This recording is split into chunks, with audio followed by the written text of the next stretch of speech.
My name is Brian, and today we will be talking about the importance of trust in a virtual workplace, how to build a strong climate of trust, how to repair broken trust, sustaining trust, and why it is so difficult in virtual teams.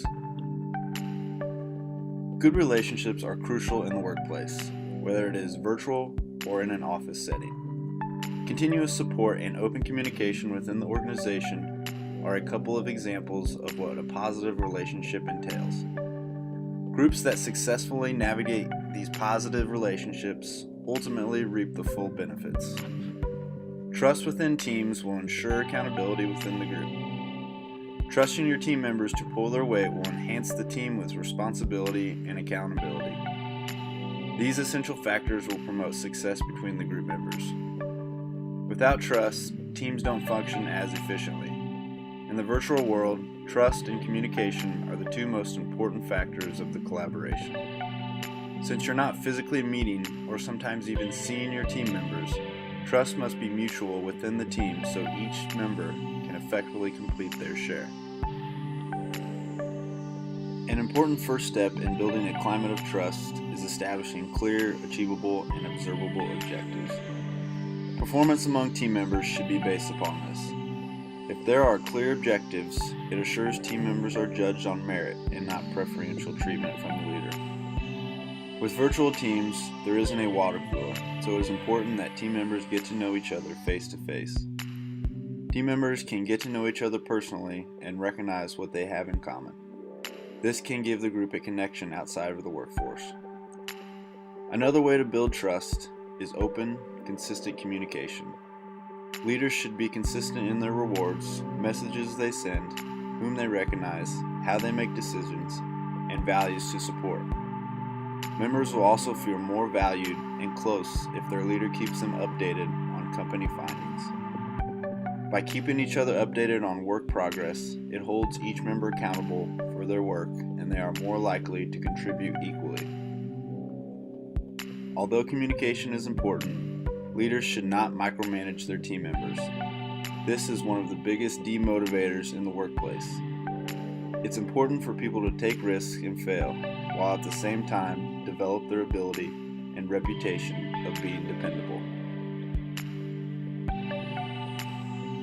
Not everyone you work with is trustworthy, and when trust is broken within a team, it can severely hinder their progress.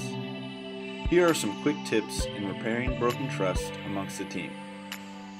It is important that leaders and followers both give constant feedback about what each other is doing well and what could use improvement. Make sure that feedback is continuous and not just given during performance evaluations. When giving feedback, be sure not to be too critical. Give equal or more positive feedback than negative. Always try to engage in positive communication with a positive or upbeat tone. Be accepting of the feedback. Take immediate actions to make improvements. It is also important to keep an open mind about leaders and followers and actively initiating feedback. Positive two-way communication is effective when leaders and followers want to respectfully critique and make suggestions to better the work environment or workplace relationship. All these ways to improve trust can be used either on-site or in a virtual environment. Trust begins before the group is even formed. When choosing members, a leader must be open to different ideas from all members to establish an open forum. This will lead to members being more vocal with their ideas and will improve the overall trust of the group. Being on a virtual team, you are going to have more difficulty developing relationships than you would with an on-site team. This means that leaders and members will have to participate in more online activities to get to know each other more. When each member opens up and shares, trust is built. Each member feels comfortable knowing that their opinions are encouraged. Finally, trust is a cycle. It is easy to break trust, but is very difficult to build and keep it. By being reliable and doing what you say, your members will trust you more and you can sustain a strong level of trust. So why is sustaining trust in virtual teams so difficult?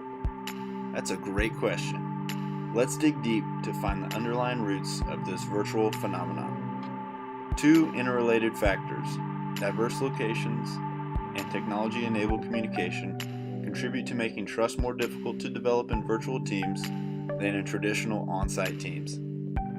Different locations can create disparities in working contexts and situations that can lead to disruptions, misinterpretations, and misunderstandings. Members may be unaware of differences in the situational and contextual factors that impact other team members. What is normal behavior to some may be disruptive and/or disturbing to others in different locations. When teammates are dispersed, it is more difficult to create the bonds of cohesion that can lead to trust. Communication among virtual team members is also constrained by the use of technology. Technology-enabled communication does not convey the same richness of emotion and reaction that face-to-face communication enables. Managers and team members do not have many visual cues that signal behavior and attitude. This means that communication in virtual teams must be more explicit because members cannot see examples like eyes rolling, nods of agreement, or heads shaking in disagreement. In conclusion, we hope we have provided you with a brief summary on the importance of trust in a virtual workplace. Technology is growing every day, and it is important that you adapt to this new environment. By understanding which trust components are critical in each stage of virtual team development, you can fully understand your team members as well as make sense of that strange organism called your company.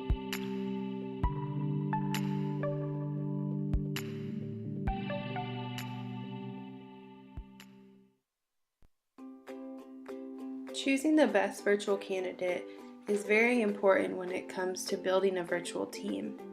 Today we will look at some of the challenges that human resources face when hiring a virtual team member and some of the other characteristics that are sought after for virtual team members and virtual team leaders. Human resource professionals face many challenges while hiring on new employees for a virtual team. The first challenge that HR professionals face in a virtual environment is the recruitment and interview process. While a virtual workplace allows a company to recruit the best candidates without restriction on location, this makes it difficult to read body language and build a good relationship without any face-to-face interactions. The next challenge HR professionals face in a virtual environment is assessing a potential new hire's ability to work on a virtual team. To get the best idea of how well a candidate works without a manager checking in on them all the time, the candidate should be asked to explain a scenario in which they have worked on their own and managed their own time. It is also a good idea to ask the candidate to describe their organizational skills in times where they have had to find internal motivation. Lastly, after a candidate has been hired on and joins a virtual team, the HR department may struggle with making sure that the virtual team member feels welcome and happy with their new team and position. A member of the HR department can take the new candidate on a virtual tour of the office and introduce them to their coworkers. If the company has the room and the budget, the virtual team member can be flown to the on-site location and attend any company meetings and other team building exercises. When hiring a new employee, human resource professionals are looking for a few specific skills that prove the new hire to be effective in a virtual environment. The candidate needs to be able to collaborate with a team and communicate effectively with their leader and coworkers. The candidate should also practice self-discipline and be able to work in an unstructured work environment. The candidate does not need to be proficient with technology, but it is extremely helpful. Having the right personality and motivation is not something you can train, but you can teach people how to use the technology to be effective in a virtual environment. An effective virtual leader is usually developed from an internal employee. This is an employee who is already familiar with the company and how it works. Good communication is the #1 skill a virtual leader must have. Communication is especially important when working with a diverse group that could potentially be spread out across the globe. A virtual leader must take responsibility for allocating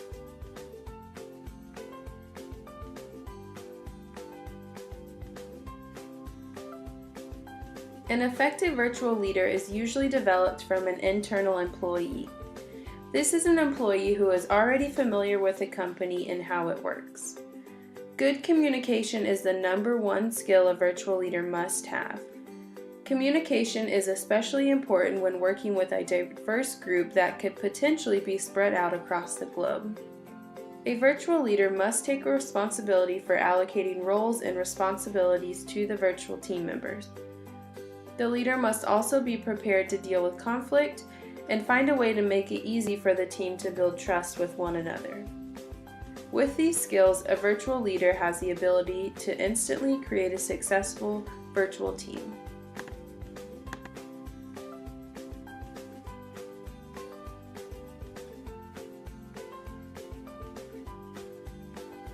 Moving to mobility. Moving mobile can be a competitive advantage or it can be a powerful threat.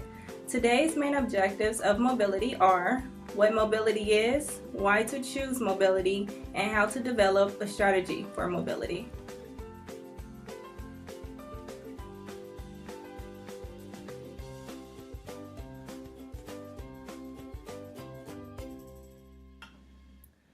What is mobility? Someone with mobility has the ability to move from one location to another.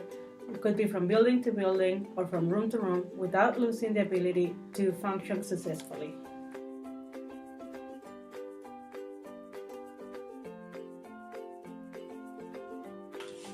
How to develop a mobile workforce strategy. First, evaluate for strategic fit. Second, assess costs and benefits. Third, plan and align the organization. And then finally, execute and improve.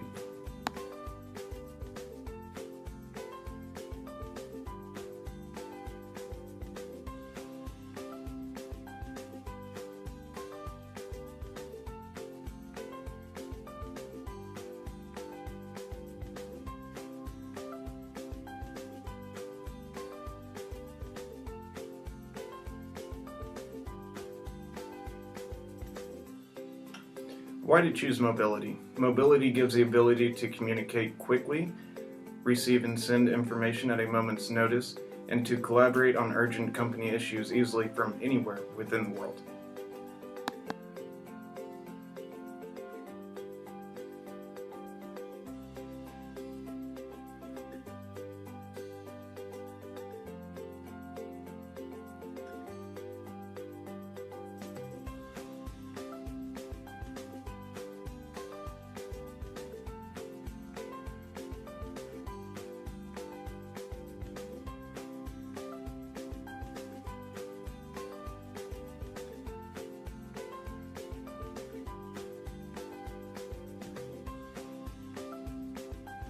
Alright guys, thanks for meeting with us. Emily, thanks for making up your time zone and getting in on this meeting. We're going to go over our first quarter, second quarter, and third quarter budgets and see what we can do to improve our fourth quarter budgets.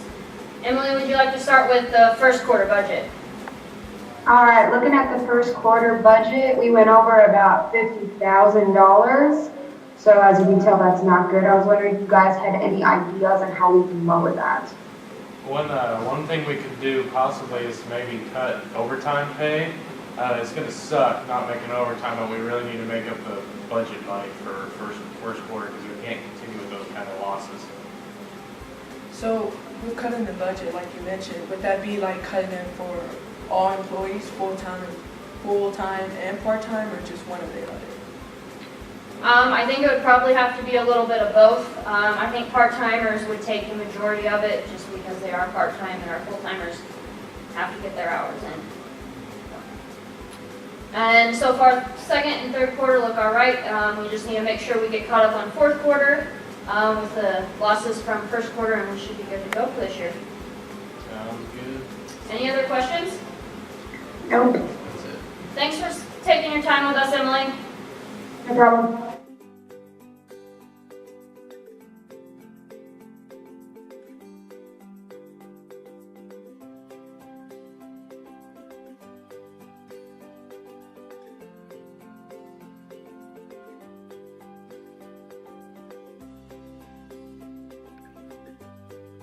Welcome to Virtual Team Management Training. I'm Mallory Franklin. And I am Alan Adams. Today we will be going through a series of topics to help you become a better and more effective virtual manager. Our first topic will be being present. Being present is more than just calling into the space. Being present includes having verbal cues, responsiveness, and retention. Verbal cues such as got it, I understand, okay, understood, or sure ensures the person speaking that you are actively listening and participating in the conversation. Responsiveness. Responsiveness is simply making sure that you respond to questions asked and comments to let the speaker know that you again actively participating in the conversation. Delayed responses can send a negative vibe stating that you are uninterested in the topic or the information being presented. Retention. Writing things down and taking notes is always a good way, whether face-to-face or in a virtual space, to retain information. Asking clarifying questions also ensures the speaker that you are actively listening and that you care about the roles, tasks, and information given. Keeping roles clearly defined. As a virtual leader, it is very imperative that you define roles clearly and you assign tasks. Delegating is an important tool in virtual management. Going over the assigned tasks in general is not a good way to assign tasks. Make sure that you address the person specifically and tell them exactly what it is that you want them to do. Before assigning tasks, in the beginning of the trust building process, it is always good to acknowledge the capabilities and skills of each individual before assigning tasks. This will build trust in the qualifications of each person in the team. Also, when giving tasks and assigning roles, it is always important to make sure that you are talking with your team and not at them. We are all adults who are qualified to do our job, so make sure not to come across as condescending. Establish clear workflows and processes. In order to more clearly define the details of each individual's job, establishing initial norms and group structures in the virtual environment is essential in order to create effective virtual teams. This differs from face-to-face teams, where norms and structures develop more naturally rather than how they are contrived in the virtual environments. It is the virtual team leader's responsibility to help the team as a whole develop healthy and positive norms and values that the virtual team will function with throughout the life of the team. Create a virtual team space. Create an online database for the virtual team to share all of their information and work documents so that they can all stay connected and up to date. This will help virtual team members from falling behind because, unlike in face-to-face settings, where you can go to someone's office or find them in the building to get a missing document, you cannot always do this in an online setting. So sharing things in a cloud is the best, most effective way of avoiding this issue. Keeping technology up to date. In a virtual setting, it is always important to make sure that you are using the latest version of each program. Making sure that you, as a virtual team leader, are very experienced with the program is very important in building that trust. If any of your employees have a question, it is a good idea to be able to answer that question without having to do too much research. So make sure that you are very familiar with the technology. Also make sure that you have the updated version of each program used, as this will help you to avoid any programming issues. Creating solid expectations. As a leader, it is very important that you create solid expectations for how your team will be governed and how tasks will be assigned and completed. Setting deadlines is very important. Also, emailing an agenda out 24 to 48 hours before the meeting is to happen is always a good idea, for this will help set the expectations of the flow of what the information is to be covered. Also, if any particular team member has an assigned task or a presentation to be given during the meeting, this will let them know when to prepare and how to prepare and how long their portion needs to be. Having an extensive knowledge of the program and the task assigned is also a very good idea in setting solid expectations. That way you can be a guide for your employees if they ever need it. And creating a safe space. Creating a safe space is a very high priority in setting expectations. This allows team members to feel comfortable talking about issues, concerns, or problems that they may have with their assigned task or the task as a whole. Having an open door policy for team members to know that they can contact you at any time with questions or concerns that they may not feel comfortable expressing to the entire group is also a good expectation to set. Setting an expectation of a safe space where all comments or concerns and questions can be voiced respectfully and be heard without bias or prejudice is always important. As a virtual leader, it is very imperative that you set these expectations from the beginning and that you lead by example, for your team will be following you. These are just a few tips to help you be a better, more effective virtual leader as you move forward in conducting virtual meetings, expectations, and completing assigned tasks. We hope that you learned a lot from this and that you can take this to your everyday interactions. Thank you.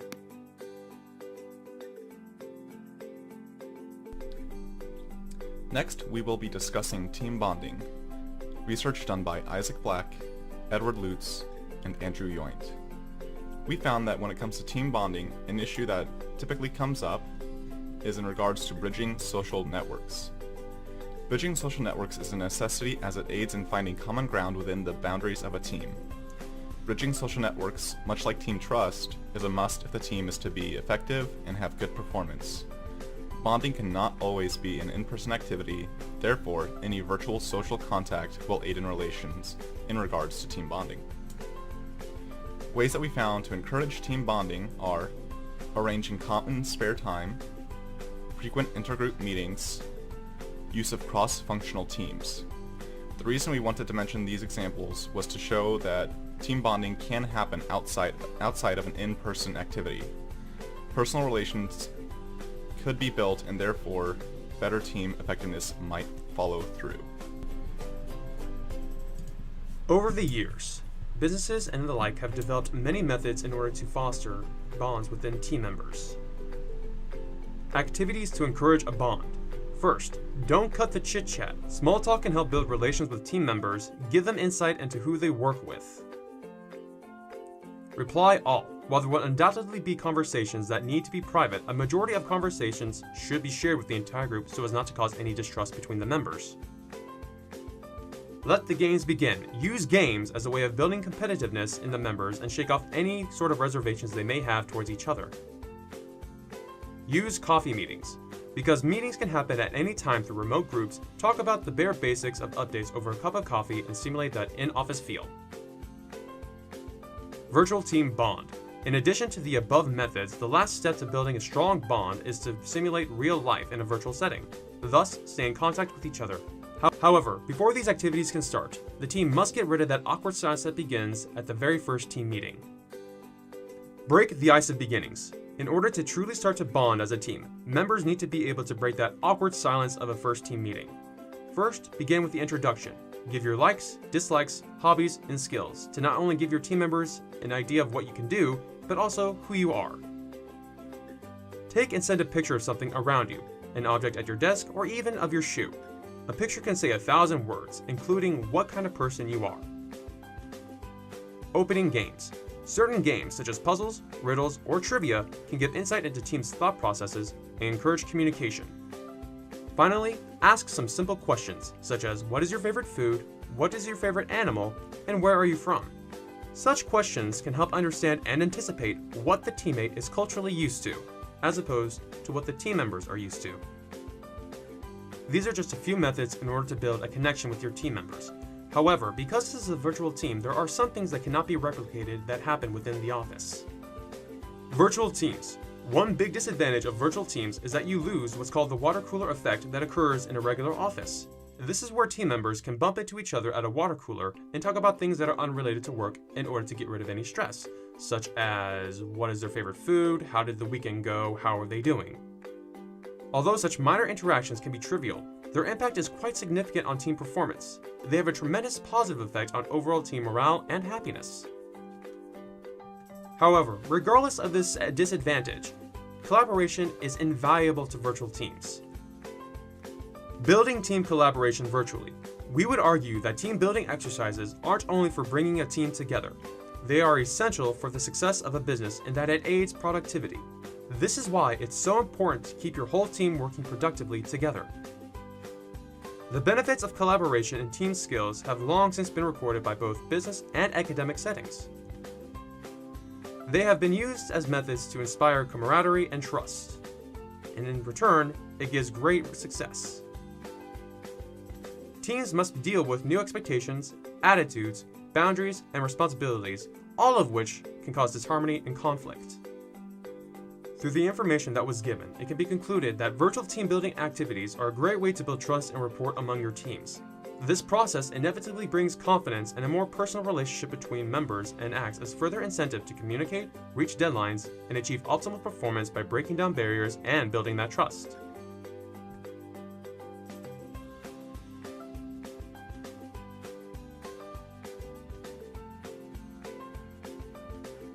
Hello everyone, this is Group Cyber Squad with Bailey, Lauren, Brad, Garrett, John, and William.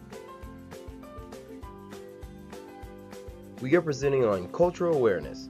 Although you don't see each other face to face, virtual management provides you with the opportunity to work with people of many different cultures. It is important to be aware of potential cultural barriers to avoid any conflict or miscommunication. You might be thinking, why does cultural awareness matter so much if I'm just talking to my employees over email?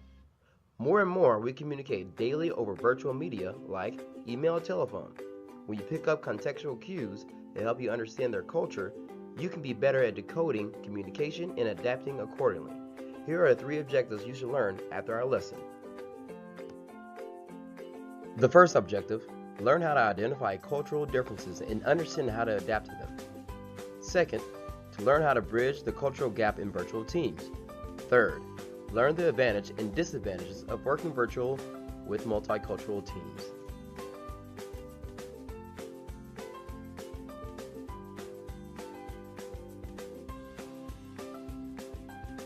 In identifying your differences, first step is to recognize that you have a unique worldview and must overcome your ethnocentrism. Tools to help you overcome your ethnocentrism are taking the use of Hofstede cultural dimensions. This gives you a brief overview of countries' cultures in 6 separate categories. You can read The Culture Map by Aaron Myers. This gives you an in-depth analysis of comparing 2 cultures through 8 scales. Or you can use the Comicio Global's Countries Guide website, and it helps you with your business negotiations. These are the tools that you can use to educate yourself so that you can start to pay attention to contextual clues more.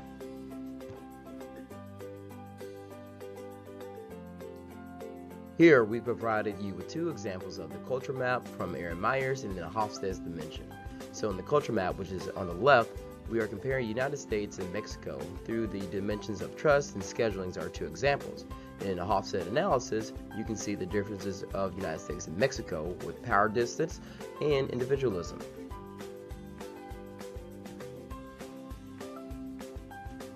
Here we are providing you with another example of Mexico. This is from the website Comicio, and it shows you some of the etiquette and customs in Mexico to pull off a successful business meeting.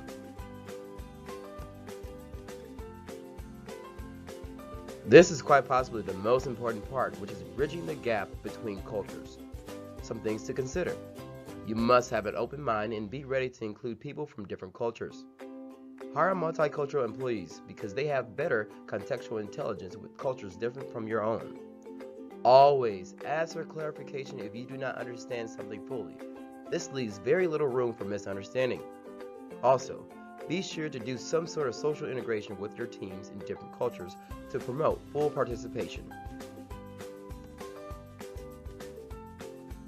Here are some of the advantages of having a multicultural team.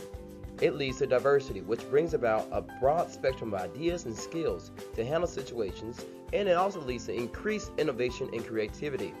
It is becoming necessary to have a multicultural team in the modern world if you want to compete in the now globalizing business world. And it also helps you creating international business ventures. As with everything, there are disadvantages.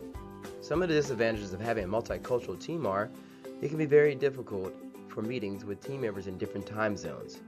Different cultures also have different views on times. Some have flexible times where they have very relaxed times on showing up to meetings. Some have scheduled times where everything must be prompt. To avoid this, you must make expectations clear. Another disadvantage is multicultural teams also lead to very complex management styles where you have to adjust to each culture. And lastly, the most notable barrier is language. Sometimes actual meanings can get lost in translation.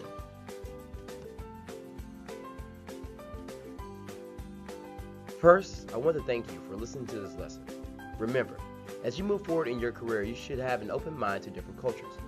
And we hope that you use the objectives that you've learned today in your management career as you begin to work with people from different cultures. Thank you, and have a beautiful day.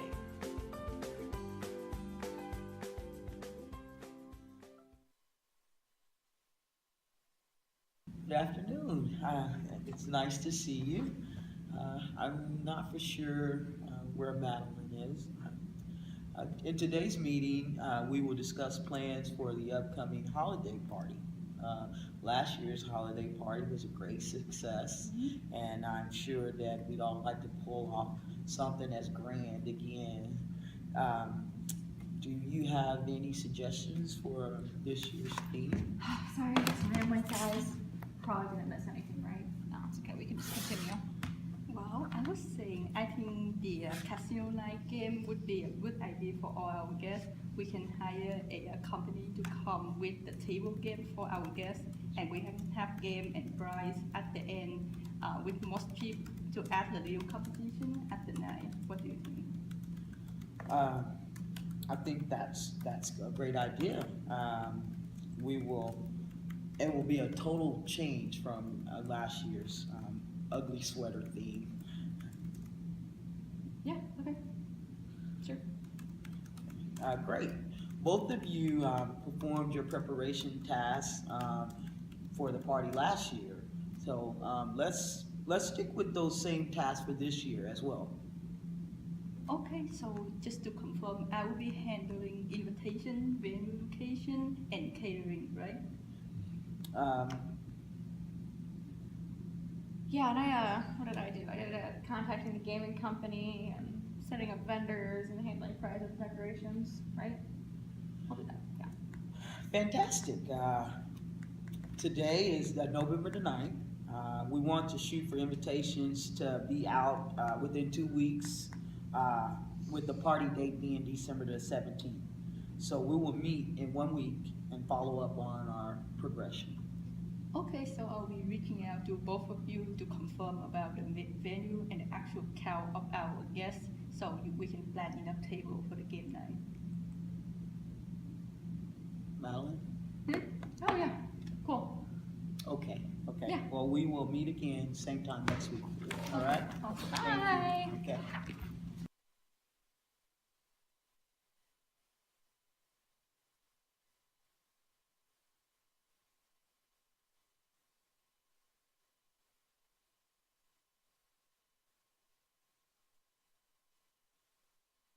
Good afternoon. It's nice to see you both today. In today's meeting, we'll be discussing plans for our upcoming holiday party. Last year's holiday party was a great success, and I'm pretty sure we'd all like to pull off something just as grand this year. Does anyone have any suggestions for this year's theme? I think a casino night game theme would be entertaining for our guests. We can hire a company to come up with table game for guests to play and have prize for those at the end of the night, with the most cheap to add the little competition for the night.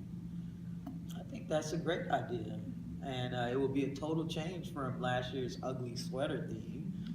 Yeah, I really like this idea. I think it's great additional entertainment for the party, and the guests would be pretty surprised to see that type of holiday event going on. Great. Both of you performed your preparation tasks for last year's party. I think let's just stick with the same task for this year as well.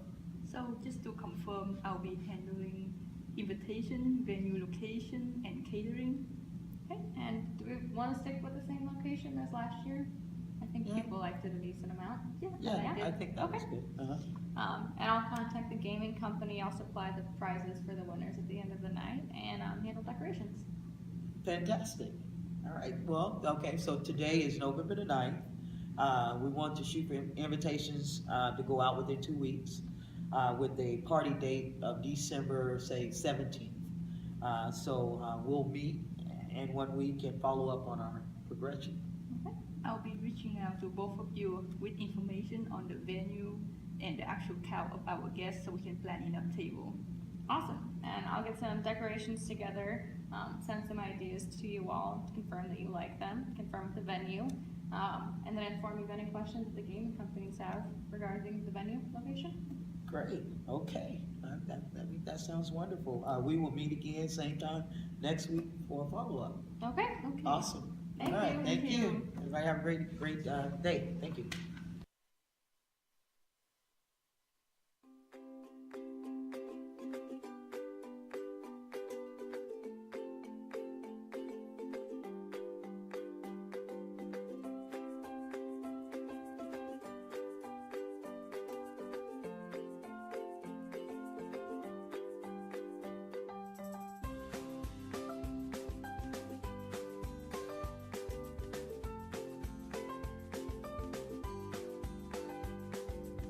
Performance management is more than just an annual performance review.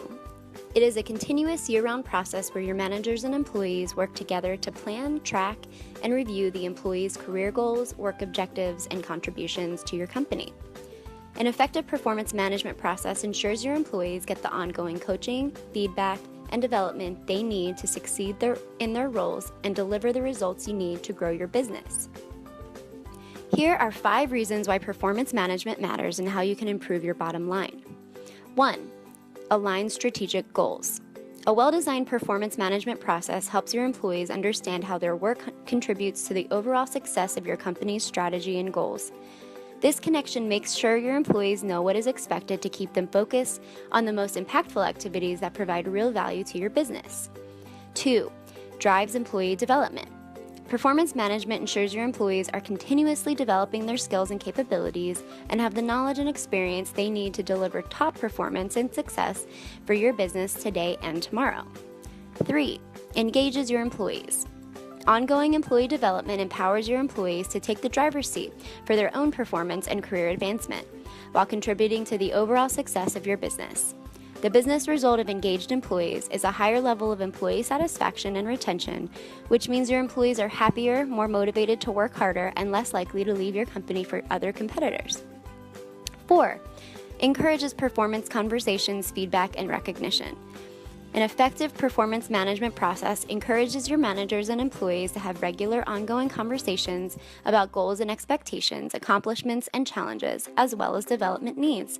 This ensures your employees get the feedback and recognition they need to continue to improve and succeed. And 5, improve your bottom line. When done properly, performance management helps you increase employee productivity, improve employee engagement, and reduce turnover, which ultimately lowers your costs and improves your bottom line. How performance management can help a growing virtual team. This will give clear goals for employees to understand what needs to be accomplished. There should be a designated team lead assigned to each project for them to create clear goals for the team, and there will be no questions about who needs to do what and what needs to be done. Performance management will help employees feel more confident about the work they are doing. Confidence leads to great productivity in the workplace. A good leader should create this confidence within the team. Many new territories will be encountered, and performance management will help to guide employees and show them what is expected daily, weekly, and monthly. This team lead should create these goals on a virtual platform such as Google Docs. Therefore, all employees can have access to it and hold each other accountable for the goals of the team and each individual. Knowing when and how often to give performance management is incredibly important and can be very pivotal to the success of an employee. Firstly, feedback should be given once a month at least in the beginning of the month. This will allow an employee to know where they were for the last month and know what they need to go to this month, giving goals and giving feedback on the goals from the month before. Feedback should also be given yearly as a general review. This can go over what they've done, how well they've done it, and what the company would like to see them improve. This will give them a sense of purpose for that year and also an idea of what they need to achieve and what they've done well that they can continue to work on. Feedback should also always be an open door policy, allowing anyone to come in whenever they need to, especially in a new virtual system. This will be a new realm where the employee might not fully understand what they want. So the manager should always be there in some form, whether it be in the office if the employee is in town, or over Skype or call or anything, to allow the employee to ask questions and figure out exactly what's expected of them in a certain unknown situation. For the first 3 to 4 months of virtual environment, the feedback should be given at least weekly for the employees to ensure that they have a handle on things. This can happen more often, or it can trail off after 1 month. There is no requirement for 3 to 4 months, but the expectation that it could be coming once a week should be set, so that way the manager can ensure that all the employees understand exactly what's expected of them in a new environment and help with anything that they possibly can to get the ball rolling. On this slide, we will be discussing giving performance feedback, the best way to do it, and the different types of performance feedback. First off, there's the weekly startup feedback. That shouldn't last very long at all. Really, maybe 5 minutes just to discuss goals that were met and then any issues they may have had. This meeting is really just a touch base before the start of each week. This just makes sure everyone is on the same page and they can begin planning their different solutions and solve any of the problems that they may have came across in the past week. Then there's the monthly meeting. That usually should last around 10 minutes, just to go over goals for the month and discuss what's going well, and then also go over what needs to be improved upon. This meeting covers what the company did well and what they must improve upon from the last month. After covering last month's business, they can begin setting their goals for the upcoming month based on what they've previously learned. There's also the yearly review, which should be treated like company treats normal reviews. No need to make any changes for the virtual environment. The yearly review covers a lot of what monthly meetings cover, but on a much larger scale. Companies will cover what was great and what needs improvement based off the year, and then they will transition that into setting next year's goals to improve upon the ending year.